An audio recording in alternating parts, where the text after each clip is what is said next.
In this theology spotlight, I'll be highlighting a probably not very well-known priest and theologian, born as Timothy James Fox in December 21st, 1940.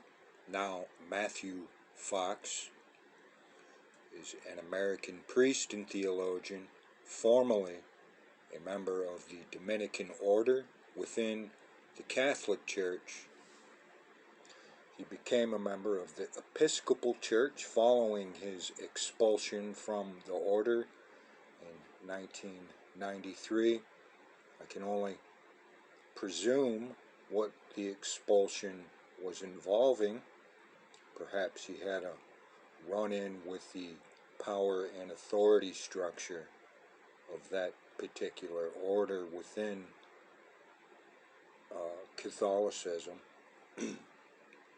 Fox has written 35 books that have been translated into 68 languages and have sold millions of copies by the mid-1990s, and it attracted a huge and diverse following. Matthew Fox is the founder of Creation Spirituality. So he went on after his expulsion to continue his work, and probably for good reason. His writings are intriguing, to say the least.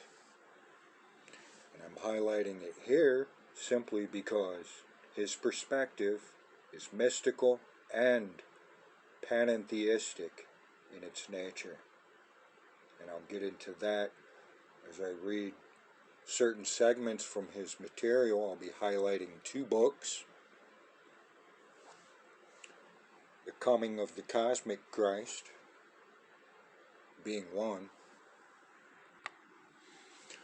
and A New Reformation, Creation Spirituality and the Transformation of Christianity. So, like I said, I can only presume what his expulsion from the Dominican order entailed. Perhaps the authority structure there did not agree with him in his perspectives, so he went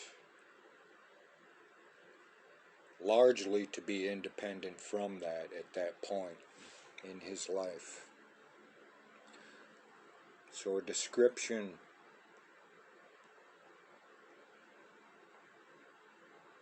of A New Reformation, Creation Spirituality and the Transformation of Christianity. I might add that he has a Creation Spirituality website as well. And I'll leave that link within the description. In A New Reformation, a modern-day theologian's call for the radical transformation of Christianity echoes the Reformation initiated by Martin Luther in 1517. Perhaps we could call him a modern-day Martin Luther.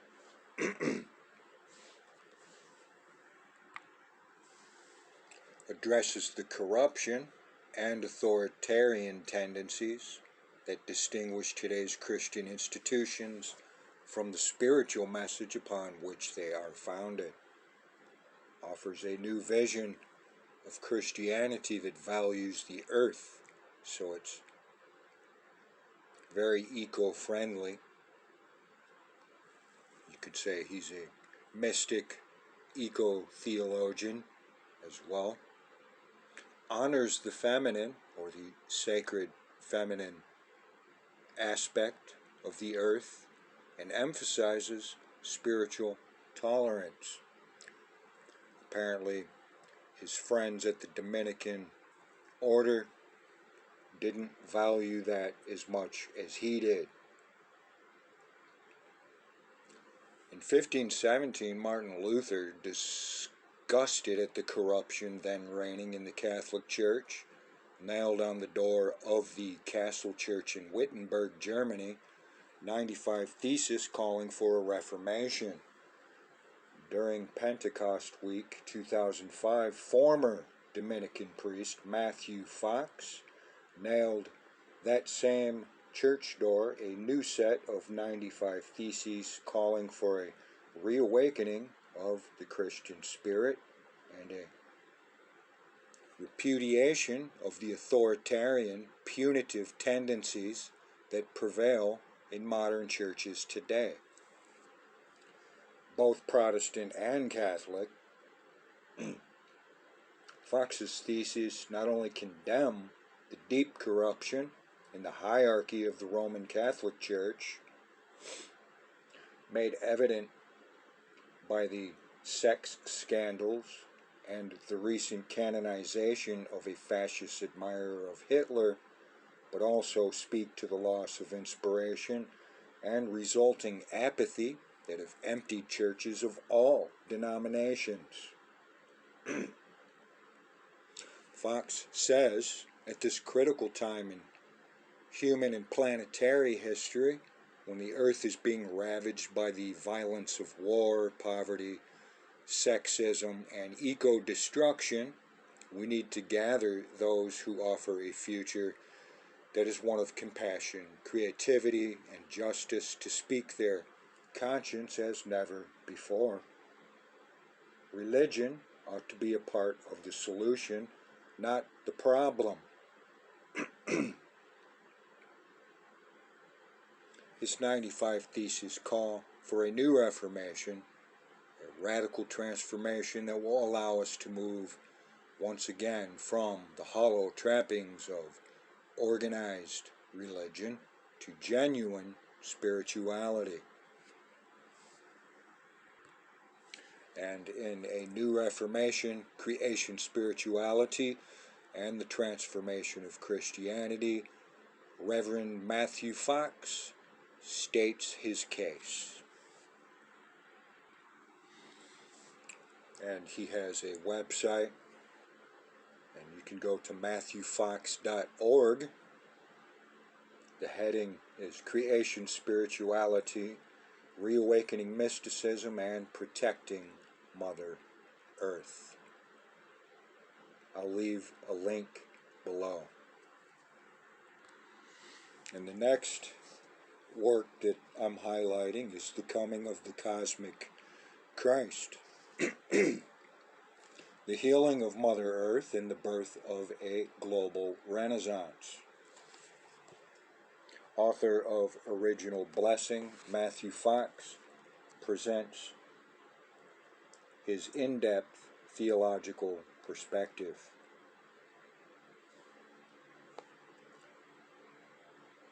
Fox's most daring, pioneering work yet, stimulating us to the kind of resurrection of values and practice required for planetary salvation.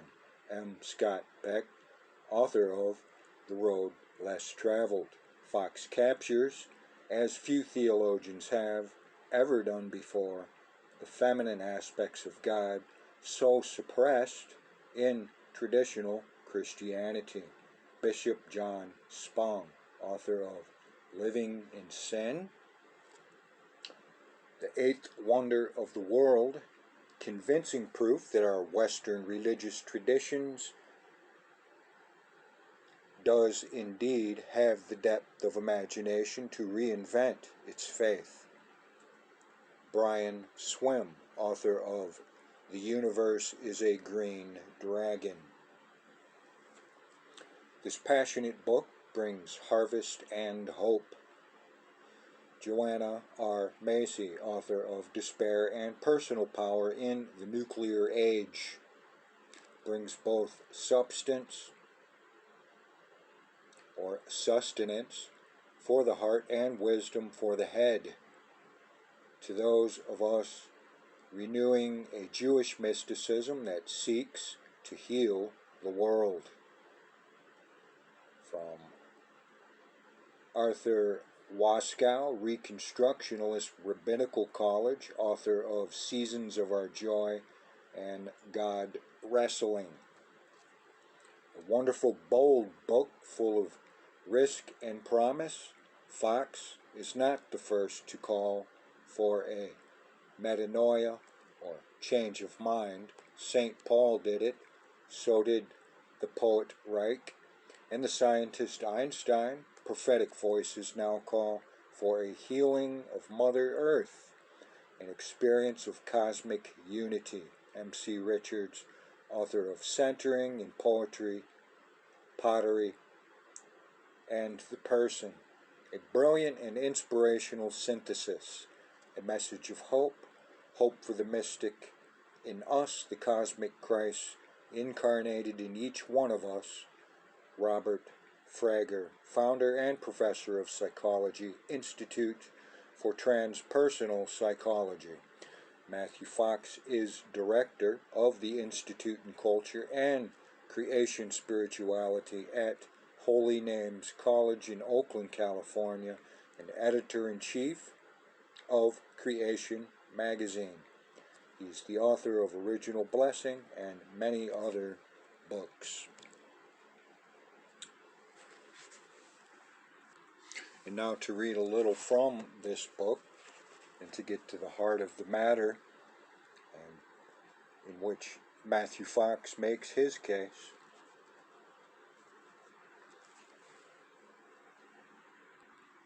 A quote beginning in page 41, "The Denial of the Mystic."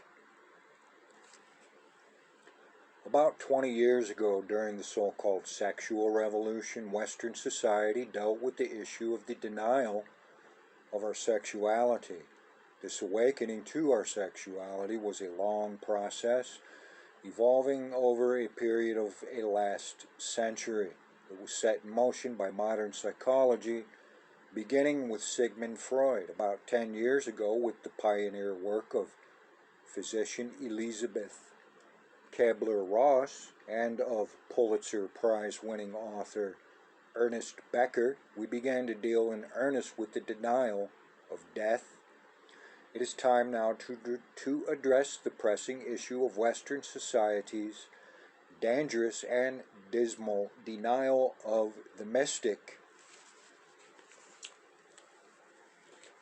Our denial of the mystic is evident in the way we treat Mother Earth as an object, and indeed in the way we generally treat the maternal principle as negative force in our lives. The mystic may well be understood as the shadow side of Western spirit personality. Why should we explore this unknown and often repressed element of our psyches and personalities?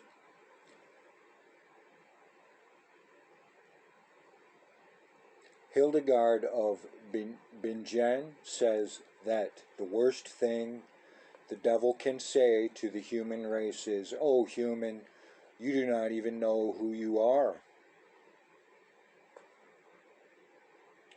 Unquote. If we are mystics, we do not know we are mystics, then we are indeed in the clutches of the demonic, for we do not even know who we are. Alice Miller tells us that depression is the result of being separated from one's true self, or what many have called higher self, or divine self, or God self. The mystical dimension of our psyches is part of our true self, but our culture teaches us to deny it, and thus educates us for depression, which eventually leads to despair. Miller evaluates our culture as one enmeshed in depression and believes that our century is unique for its commitment to depression. This depressive culture is the end result of a civilization that for the past 300 years has denigrated the mystic. Miller also defines the opposite of depression not as gaiety or absence of pain, but as vitality. While doing a workshop on the mystical journey, according to Meister Eckhart's Four Paths, a woman told me this story. I told my psychiatrist this week that I thought I might be a mystic. Her response was, quote, "You probably have epilepsy. Take these chemical tests over the weekend and we will discuss it next week." The woman went on, quote, "You know, after hearing Meister Eckhart and you expound on mysticism, I think I might quit my psychiatrist next week. I'm not at all sure I have any need for her any longer. Your workshop has pretty much convinced me that I am a mystic after all." 2 months later, I met this woman again.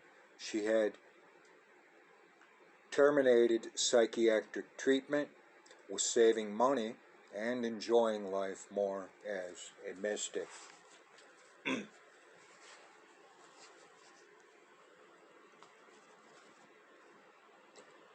Is this story an isolated instance? Certainly not. In my numerous travels throughout North America, Europe, and Australia to do workshops, play shops in creation mysticism over the past 15 years,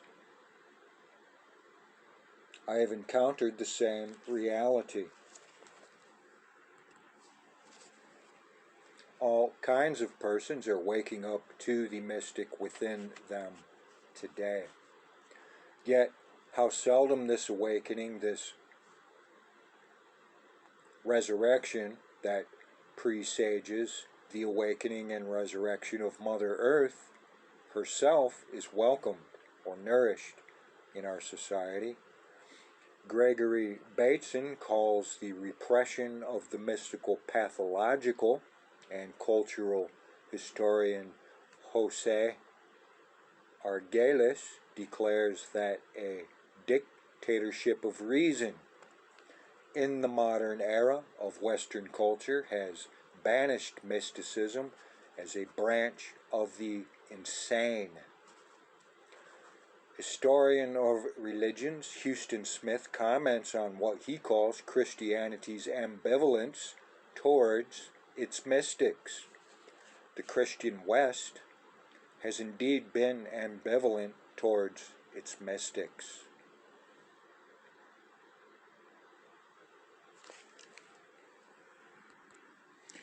And skipping forward to page 57, I'd like to read this particular section because it has to do with the comparative theological aspects between classical theism and panentheism. Panentheism is highly mystical in its views towards all things, and it's less of a particularistic insight. Panentheistic, healthy mysticism is panentheistic.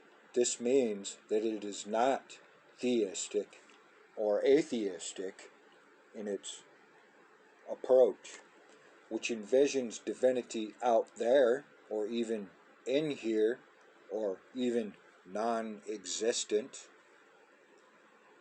according to atheism, in a dualistic manner that separates creation from divinity. Panentheism means all things in God, and God in all things, although I would add by degree and awareness, God being in all things.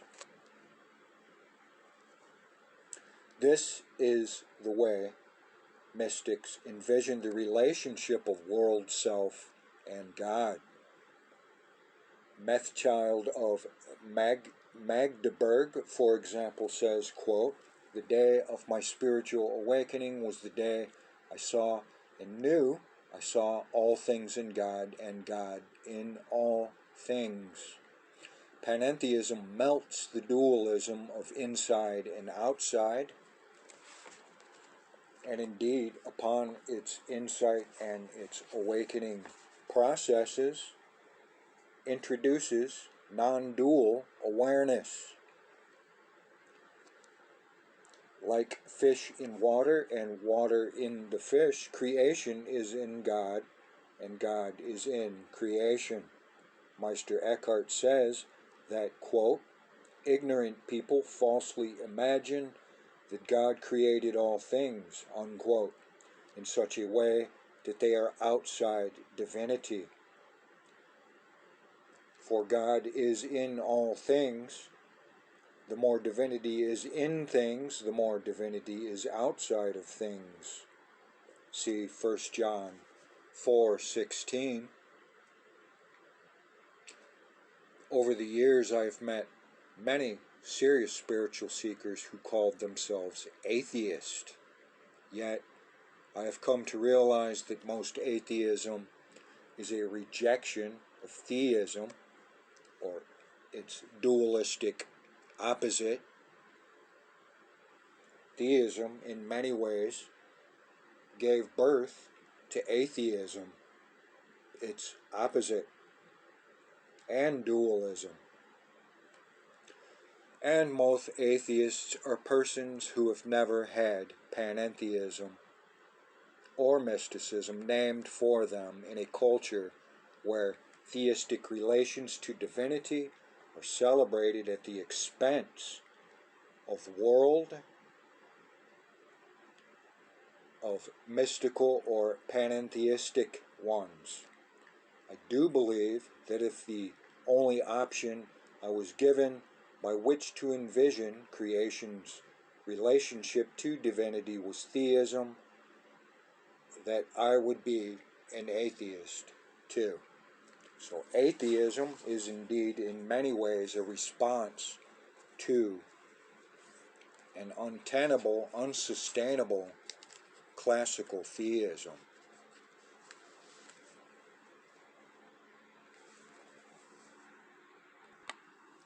So I've read this book and it's intriguing and very insightful. The Coming of the Cosmic Christ, the Healing of Mother Earth, and the Birth of a Global Renaissance. Reverend Matthew Fox, author. So if you have the means to obtain this material, I would highly recommend it, in keeping with the subject of comparative theologies. With that said, have a blessed day.